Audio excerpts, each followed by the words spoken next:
Hello friends, போன வீடியோவில் blocked ITC அப்படிங்கிறதுல இன்னும் கொஞ்சம் சர்வீசஸ் பார்த்தோம். நம்ம அதோட கண்டினியூஷன் தான் இந்த வீடியோவில் பார்க்க போகிறோம். தேர்ட் பார்ட் என்னென்னு பார்த்தீங்கன்னா வெசல்ஸ் அண்ட் ஏர்க்ராஃப்ட். ஒரு வெசல்ஸ்னால் வந்து ஷிப்பு, அந்த மாதிரி தண்ணியில் போகிற எல்லா வெஹிக்கிள்ஸுமே வெசல்ஸ்னு சொல்லுவாங்க. அண்ட் ஏர்க்ராஃப்ட், ஏரோப்ளேன் ரிலேட்டடாக இருக்கிற எல்லா டைப்ஸ் ஆஃப் வெஹிக்கிள்ஸும் ஏர்க்ராஃப்ட். அந்த வெசல்ஸ் அண்ட் ஏர்க்ராஃப்ட் பர்ச்சேஸ் பண்ணால் அதுக்கு வந்து ஐடிசி கிடையாது. ஆனால் 5 எக்ஸப்ஷன் இருக்குது. இந்த 5 எக்ஸப்ஷனில் மட்டும் நமக்கு வந்து அந்த பர்டிகுலர் ஐட்டமுக்கு வந்து ஐடிசி கிளைம் பண்ணிக்க முடியும். என்னங்கிறத பார்க்கலாம்.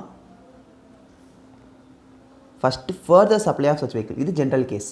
அவர் வந்து ஒரு seller of vehicle, seller of aircraft வாங்கி விற்கிறது தான் அவரோட பிஸ்னஸ். ஏர்க்ராஃப்ட் செல்லர், அவருக்கு வந்து ஜிஎஸ்டி ஐடிசி கிளைம் பண்ணிக்க முடியும். Next transportation of passengers. இது எல்லாருக்குமே தெரியும். நிறைய பேர் ஃப்ளைட்டில் போயிருப்பீங்க. அந்த ஃப்ளைட்டில் போகிறப்ப வந்து அவங்க என்ன சர்வீஸ் ப்ரொவைட் பண்ணுறாங்க? Transportation of passenger service provide பண்ணுறாங்க. அந்த டிரான்ஸ்போர்ட்டேஷன் ஆஃப் பேசஞ்சர்ஸ் ப்ரொவைட் பண்ணுற ஏர்க்ராஃப்ட் கம்பெனிக்கு ஐடிசி கிடைக்கும். பிகாஸ் அது வந்து ஒரு எக்ஸப்ஷன். அடுத்து importing training on navigating such vessels. அந்த ஷிப்பு ஓட்டுறதுக்கு வந்து சொல்லிக் கொடுப்பாங்கல்ல, டிரைவிங், அந்த இதில் நேவிலலாம் சொல்லிக் கொடுப்பாங்க. அந்த மாதிரி டைப் ஆஃப் ட்ரைனிங்க்கு வந்து ஜிஎஸ்டிக்கு ஐடிசி உண்டு. அடுத்து ஃப்ளையிங் சச் ஏர்க்ராஃப்ட். அந்த ஃப்ளைட்டில் எப்படி பறக்கிறது, ஃப்ளைட் எப்படி ஓட்டுறதுங்கிறத சொல்லிக் கொடுக்குற ட்ரைனிங் கொடுக்குற சர்வீசஸ்க்கு வந்து ஜிஎஸ்டிக்கு ஐடிசி உண்டு. டிரான்ஸ்போர்ட்டேஷன் ஆஃப் குட்ஸ், ஃப்ளைட் மூலமாக ஃப்ளைட் கார்கோ, ஷிப் கார்கோ, அந்த சர்வீசஸ்க்கு ஃபுல்லாக ஜிஎஸ்டி ஐடிசி உண்டு. ஏன்னா வெசல்ஸ் அண்ட் ஏர்க்ராஃப்ட்டுக்கு ஐடிசி கிடையாது. ஆனால் அதில் வந்து 5 எக்ஸப்ஷன் இருக்குது. இந்த 5 எக்ஸப்ஷனுக்கும் ஐடிசி உண்டு. பிளாக் ஐடிசியோட எக்ஸப்ஷன். அடுத்து ஜென்ரல் இன்சூரன்ஸ் ரிப்பேர் மெயின்டெனன்ஸ். இந்த general insurance servicing and repair and maintenance பார்த்தீங்கன்னா ஜென்ரலாக இன்சூரன்ஸ் சர்வீஸ்க்கும் ரிப்பேர் சர்வீஸ்க்கும் மெயின்டெனன்ஸ் சர்வீசஸ்க்கும் ஜிஎஸ்டிக்கு ஐடிசி கிடையாது. ஆனால் 2 எக்ஸப்ஷன் இருக்குது. அந்த 2 எக்ஸப்ஷனில் மட்டும் நம்ம ஐடிசி கிளைம் பண்ணிக்க முடியும். என்ன அப்படின்னு பார்த்தோம்னா, மேனுஃபேக்சர் ஆஃப் சச் வெஹிக்கிள்ஸ். இப்போ அந்த general insurance repair and maintenance service provide பண்ணுறவரே வந்து அந்த வெஹிக்கிளோட மேனுஃபேக்சரர். ஃபார் எக்ஸாம்பிள் வந்து இப்போ நீங்கள் ஒரு கார் வாங்குறீங்க அப்படின்னா, காருக்கு வந்து செல்லரே வந்து இந்த பர்டிகுலர் இயர் வரைக்கும் வந்து ஃப்ரீ ரிப்பேர் அப்படின்னு சொல்லி கொடுத்துட்டாருன்னா அவர் ரிப்பேர் சர்வீஸ் ப்ரொவைட் பண்ணுறாருன்னு அர்த்தம் கிடையாது. பர்டிகுலராகவே ஒருத்தவர் வந்து ரிப்பேர் சர்வீஸ் பண்ணுறாருன்னா அவருக்கு தான் இது பிளாக்டு ஐடிசி. ஆனால் ஒரு மேனுஃபேக்சரர் ஆஃப் அந்த வெஹிக்கிளை மேனுஃபேக்சர் பண்ணுறவருக்கு இந்த ரிப்பேருங்கிறது ஐடிசி, பிளாக்டு ஐடிசி கிடையாது. அதனால் அவர் ஐடிசி கிளைம் பண்ணிக்கலாம். அடுத்து அந்த வெஹிக்கிளுக்கு இன்சூரன்ஸ் அப்ளை பண்ணுறவர், இப்போ which means vehicle insurance provide பண்ணுறது தான் அவரோட பிஸ்னஸே. எக்ஸாம்பிள், இப்போ இன்சூரன்ஸ் கம்பெனியில் வந்து வெஹிக்கிள் இன்சூரன்ஸ் கம்பெனிஸ் இருக்குது. அந்த வெஹிக்கிள் இன்சூரன்ஸ் ப்ரொவைட் பண்ணுறது தான் அந்த அதோட பிஸ்னஸே. அப்படிங்கும்போது அவர் வந்து ஃபர்தர் சப்ளை பண்ணுறாரு அப்படின்ற மாதிரி அர்த்தம். அந்த கேஸில் வந்து அப்படிப்பட்ட இன்சூரன்ஸ் வந்து பிளாக்டு ஐடிசிக்குள்ளே வராது. ஜென்ரலாக வேறு ஒரு கம்பெனி, வேறு ஒரு வெஹிக்கிள் கம்பெனியோ இல்லை வேறு ஒருத்தவரோ வந்து இன்சூரன்ஸ் சர்வீஸ் ப்ரொவைட் பண்ணார்னா அது பிளாக்டு ஐடிசி. ஆனால் அந்த பிஸ்னஸே வந்து வெஹிக்கிள் இன்சூரன்ஸ் ப்ரொவைட் பண்ணுற பிஸ்னஸ் தான் ஒரு அசசி நடத்துகிறாருன்னா அந்த அசசிக்கு இது ஒரு ஐடிசி தான், பிளாக்டு ஐடிசி கிடையாது.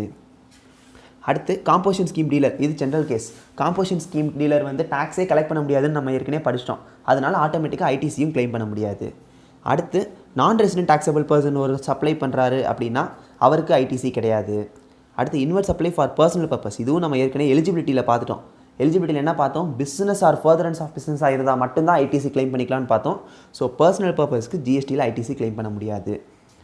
Next goods lost, stolen, destroyed, written off by way of gift. Goods தொலைஞ்சு போச்சு, இல்லை யாராவது திருடிட்டாங்க, டிஸ்ட்ராய்டு, கிஃப்டாக கொடுத்துட்டோம். விச் மீன்ஸ் என்ன அர்த்தம்? நம்ம வாங்கினப்போ ஜிஎஸ்டி கட்டியிருப்போம். ஆனால் அது தொலைஞ்சு போச்சுங்கும் போது அந்த தொலைஞ்சு போன பொருளுக்கு நம்ம ஐடிசி கிளைம் பண்ண முடியாது. யாராச்சும் திருடிட்டாங்கன்னா ஐடிசி கிளைம் பண்ண முடியாது. அழிஞ்சிருச்சு, டிஸ்ட்ராய் ஆயிடுச்சுன்னா ஐடிசி கிளைம் பண்ண முடியாது. ஃப்ரீ சாம்பிளாவோ கிஃப்டாவோ கொடுத்துட்டோன்னா ஐடிசி கிளைம் பண்ண முடியாது. இதெல்லாம் தான் வந்து இன்னும் கொஞ்சம் extra points in blocked ITC. And last point பார்த்தீங்கன்னா ஒர்க்ஸ் கான்ட்ராக்ட் சர்வீஸ் அப்படிங்கிறது நான் என்னங்கிறத நம்ம முன்னாடியே ஒரு வீடியோவில் சொல்லியிருக்கேன். ஒர்க்ஸ் கான்ட்ராக்ட் அப்படின்னா என்னென்னு ஒரு கிளான்ஸ் பண்ணிடுறேன் இந்த வீடியோவில். ஒர்க்ஸ் கான்ட்ராக்ட் அப்படின்னா ஒரு கான்ட்ராக்ட் வந்து போத் லேபரும் இன்க்ளூட் ஆகிருக்கு. ஒர்க்ஸ் அப்படின்னா என்னென்னா லேபர். அந்த ஒரு கன்ஸ்ட்ரக்ஷன் கம்பெனி இருக்குன்னா அவங்க வந்து லேபரும் அவங்க சொந்த லேபர் வச்சுருக்காங்க, மெட்டீரியல்ஸும் சொந்த மெட்டீரியல்ஸ் வச்சுருக்காங்க. லேபர், மெட்டீரியல் ரெண்டுமே ஒரு சொந்த கம்பெனி வச்சு 2 சர்வீஸையுமே வந்து பில்டிங் கட்டுறதுக்கு யூஸ் பண்ணி ப்ரொவைட் பண்ணுறாங்க அப்படின்னா அந்த சர்வீஸ்க்கு பேர் தான் வந்து ஒர்க்ஸ் கான்ட்ராக்ட். அந்த ஒர்க்ஸ் கான்ட்ராக்ட் சர்வீஸ் ஒரு இம்மூவபிள் ப்ராப்பர்ட்டி கன்ஸ்ட்ரக்ஷன் பண்ணுறதுக்கு நடக்கிற ஒர்க்ஸ் கான்ட்ராக்ட் சர்வீஸ்க்கு பிளாக்டு ஐடிசிக்குள்ளே வருது, ஐடிசி கிளைம் பண்ண முடியாது. ஆனால் பிளான்ட் அண்ட் மிஷினரினா மட்டும் எக்ஸப்ஷனில் இருக்குது. பிளான்ட் அண்ட் மிஷினரியாக இருந்தால் மட்டும் ஐடிசி கிளைம் பண்ணிக்க முடியும். வேறு எந்த இம்மூவபிள் ப்ராப்பர்ட்டியாக இருந்தாலும் ஐடிசி கிளைம் பண்ண முடியாது. இன்னும் ஒரு ஜென்ரல் எக்ஸப்ஷன் பார்த்தீங்கன்னா ஃபர்தர் சப்ளை. இது general case. Works contract service வாங்குறதே வந்து ஃபர்தராக ஒர்க்ஸ் கான்ட்ராக்ட் சர்வீஸ் ப்ரொவைட் பண்ணுறதுக்காண்டி தான். ஸோ ஒர்க்ஸ் கான்ட்ராக்டையே வந்து ஏஜென்ட்டாக எடுத்து நடத்துகிற கம்பெனிஸ்க்கு வந்து இந்த ஜிஎஸ்டி வந்து பிளாக்டு கிடையாது, கிளைம் பண்ணிக்க முடியும். That's all friends. இதெல்லாம் தான் total concept of blocked ITC. இது ரொம்ப ரொம்ப இம்பார்ட்டன்ட் கான்செப்ட். இந்த வீடியோவை 2-3 தடவை ப்ளே பண்ணி பாருங்கள். புக்கில் சம்ஸ் ஈஸியாக ட்ரை பண்ணலாம். ஏதாச்சும் டவுட்ஸ் இருக்குன்னா கமெண்ட் செக்ஷனில் கேளுங்க. தேங்க்யூ.